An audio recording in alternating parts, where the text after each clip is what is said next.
Welcome to The Explainer. Today, we're going to talk about something pretty incredible, how a good night's sleep is basically like overnight therapy.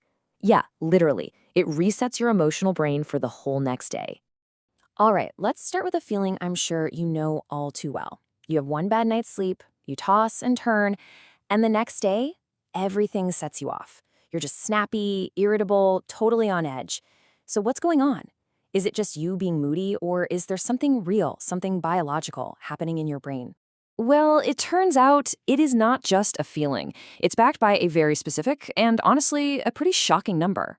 60%. That number, it's the key to everything. It explains exactly why your brain feels so completely haywire after a bad night. So what in the world does that 60% mean? Well, check this out. A really important study found that after just one night of no sleep, a key part of your brain's emotional center, the amygdala, becomes 60% more reactive. Think of the amygdala as your brain's emotional gas pedal. When you don't sleep, it's like that pedal is slammed right to the floor. So why does the amygdala just go into total overdrive like that?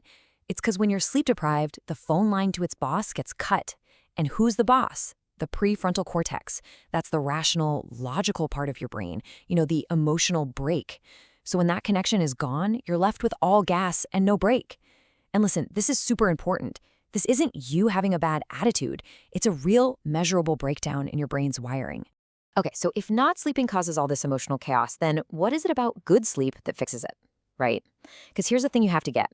Sleep isn't about your brain just shutting down for the night. Nope, it's actually one of the most active, most important things your brain does, period. All night long, your brain goes through these cycles, and each one lasts about 90 minutes. It's pretty predictable. You start in light sleep, then you drop down into deep sleep, that's called NREM or non-REM sleep, and then you pop back up into dream sleep, which you've probably heard of, REM sleep. And then the whole cycle just starts over again, all night. And these two types of sleep, NREM and REM, have totally different jobs. And REM sleep, that's the star of the show for the first half of the night. It's like a little brain gardener, going in and tidying up, pruning away neural connections you don't need. But then REM sleep takes over, mostly in the second half of the night. And that's when your brain is super active, strengthening the important stuff. And, as we're about to see, it's also performing a kind of emotional surgery. All right, let's zoom in on REM sleep, because it's in this dreamy, late-night state that your brain does something absolutely incredible. It's basically performing emotional first aid. This is where the real therapy session starts. Okay, so here's how it works. Let's say something stressful happens during your day. You have an argument or you get some bad news. Your brain doesn't just record the facts, right? It attaches a really strong emotion to that memory. It basically creates this emotional memory that's supercharged. Then, later that night, when you finally hit REM sleep, your brain pulls up that memory again. It actually reactivates the same circuits. It's like it's re-watching the tape of what happened. But, and this is a huge but, it's not just a simple replay. Because here is the magic trick. This is the genius of it all. Your brain replays that memory in a very special chemical environment. During REM sleep, your brain chemistry changes, and a key stress molecule, it's called noradrenaline, is completely gone, shut off. So you're reliving the memory, but in a totally stress-free, calm brain state. How cool is that?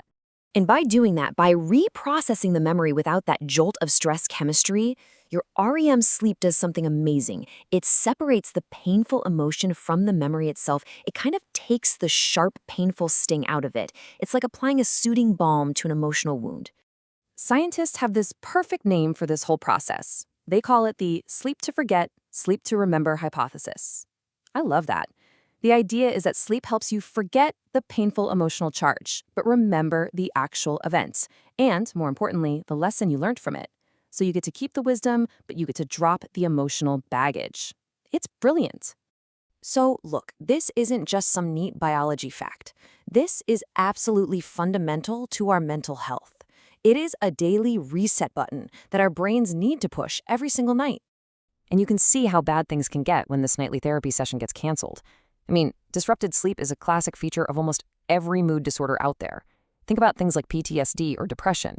Part of the problem is that the brain isn't doing this job correctly.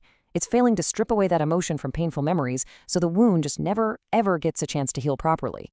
The neuroscientist Matthew Walker puts it perfectly. He says sleep isn't some luxury. It's not a sign of being lazy. It is the single most effective thing we can do to reset our brain and body health each day.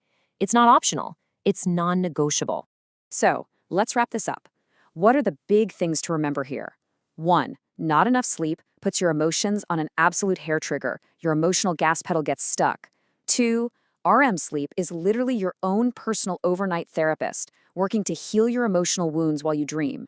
And 3, and this is the most important one, sleep isn't passive rest. It is active, powerful, emotional first aid. So that leaves us with one last and maybe the most important question.